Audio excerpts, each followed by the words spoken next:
Bismillahirrahmanirrahim. Assalamualaikum warahmatullahi wabarakatuh.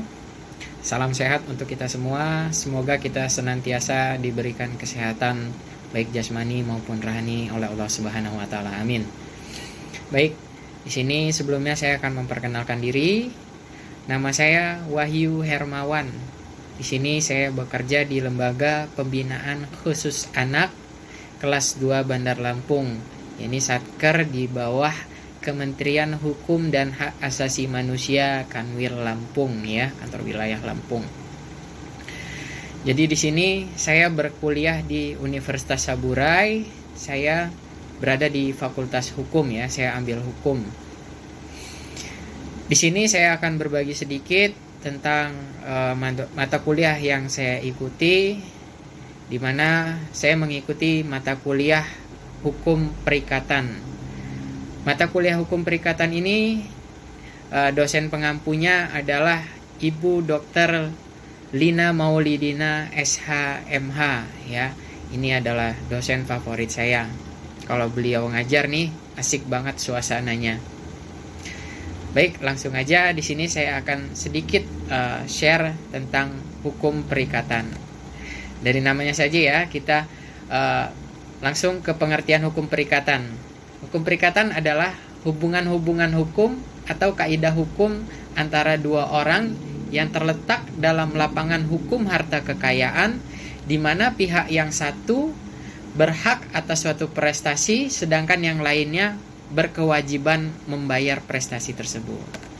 Adapun unsur-unsur perikatan diantaranya yaitu adanya lega atau norma hukum, kemudian adanya para pihak yang disebut subjek hukum, kemudian adanya objek hukum, dan adanya sesuatu harta kekayaan atau benda, ya.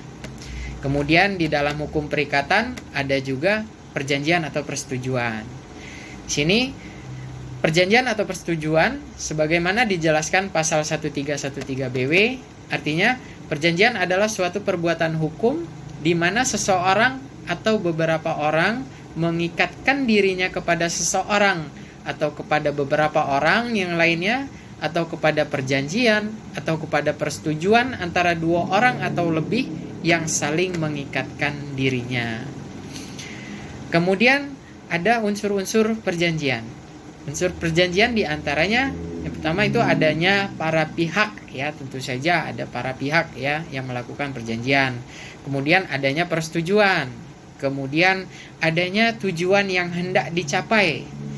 Kemudian adanya prestasi, ya.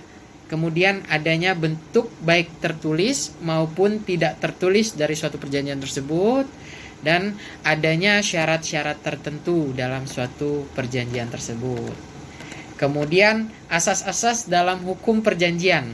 Yang pertama itu ada asas kebebasan berkontrak. Pada pasal 1338 BW menyatakan bahwa segala sesuatu perjanjian dibuat secara sah oleh pihak, berlaku sebagai undang-undang bagi mereka yang membuatnya. Kemudian asas konsensualitas, bahwa perjanjian tersebut lahir pada saat tercapainya kata sepakat antar para pihak mengenai hal-hal pokok dan tidak memerlukan sesuatu formalitas. Asas konsensualitas dapat disimpulkan dalam pasal 1320 BW, sahnya suatu perjanjian atau apabila ada kata sepakat, cakap bertindak, ada sesuatu hal tertentu, dan kausa yang halal. Kemudian macam-macam perikatan. Macam-macam perikatan itu banyak sekali. Di sini ada perikatan bersyarat, kemudian perikatan yang digantungkan pada suatu ketetapan waktu, ada pula perikatan yang membolehkan memilih atau alternatif, kemudian ada perikatan tanggung-menanggung, kemudian ada perikatan yang dibagi dan tidak dapat dibagi. Kemudian ada juga perikatan dengan penetapan hukuman, ya. Kemudian perikatan tersebut ada dasar-dasar hukumnya. Berikut dasar-dasar hukumnya. Dasar-dasar hukum perikatan berdasar KUH Perdata terdapat 3 sumber, yaitu diantaranya perikatan yang timbul dari persetujuan, Kemudian perikatan yang timbul dari undang-undang, dan perikatan terjadi bukan perjanjian. Seperti itu kurang lebihnya. Itu tadi sedikit saya share tentang hukum perikatan. Saya mengikuti mata kuliah tersebut di semester 3 ini. Cukup menyenangkan, saya belajar tentang hukum di Universitas Saburai ini ya. Baik, buat teman-teman, saya juga akan sedikit share tentang Universitas Saburai. Menurut saya Universitas Saburai merupakan tempat ya yang sangat cocok khususnya buat kita yang sudah bekerja maupun belum bekerja, karena di sini kuliahnya bisa menyesuaikan waktu ya. Maksudnya menyesuaikan waktu, bila kita kerja di pagi hari kita bisa ambil kuliah sore, dan lagi di sini diajar oleh dosen-dosen yang berkompeten ya. Contohnya seperti Ibu Dokter Lina Maulidina ya, itu sangat berkompeten sekali menurut saya. Jadi buat teman-teman yang masih bingung untuk berkuliah di mana, langsung aja datang ke Universitas Sang Bumi Ruwajurai Lampung ya. Kalau ingin bertemu saya, langsung ke Fakultas Hukum. Oke, mungkin itu sedikit dari saya. Lebih dan kurangnya saya mohon maaf apabila ada kata-kata saya yang kurang berkenan mungkin bagi para pendengar, para penonton semuanya. Saya akhiri. Wassalamualaikum warahmatullahi wabarakatuh.